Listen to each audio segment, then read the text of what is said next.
আরে ভাই তক্তিপুর বাজারটা যাওয়া যাবে? হ্যাঁ ঠিক আছে, যাওয়া যাবে।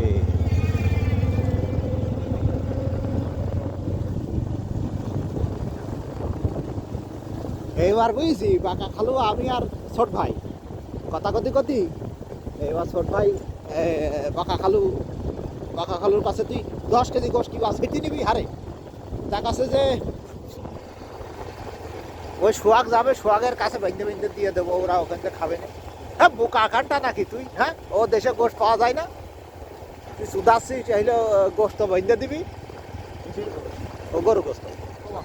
হ্যাঁ কাছে যে ওখানে হইলো গোশ বেঁধে দিবি, তুই কি বোকা আকারটা? ও দেশে গোশ পাওয়া যায় না হারে, তুই তো থেকে আইসিস, তুই এই ভুল কাজ করবি কেন?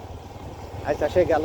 এবার হিন্দু পাড়া এই পার হয়েছি, ওই যে আমবাগানে একটু আগে মাদ্রাসার ওখান থেকে ডানি যে রাস্তা চলে গেল, ওই যে 0 কিলোমিটার। হ্যাঁ এবার এখান থেকে ডানি, ওই রাস্তাটা পুরো পিচ ছিল, যদি আমরা সোজা যাই চাইলাম, কিন্তু এমনও হতে পারে যে ওই রাস্তায় এই রাস্তায় এসতো, বুঝেছিস?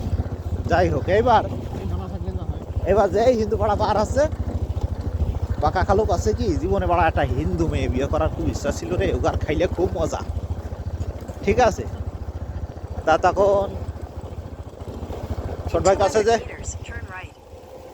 ছোট ভাই কাছে তোর আর হিন্দু ঠাপিয়ে লাভ নেই, তুমি এখন বুড়ো হয়ে গেছো, তোমার আর বিয়ে করার বয়স আছে রে। হ্যাঁ বাড়ি যেটা আছে ওইটারই সিঁদুর পরিয়া হিন্দু মনে করে চলবি।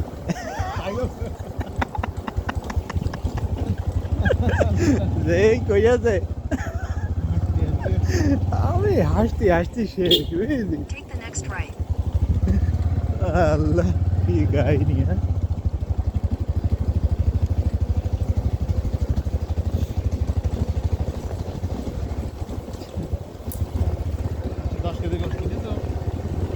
Head southeast, then turn right. জানি চল।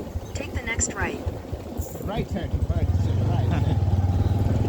না সে 10 কেজি গোশ দিয়ে নি সালাম সালাম বলে ওরা বাকি নিতে চাইলো, কনে নগদ পেয়েছে তার দিয়ে দিয়েছে।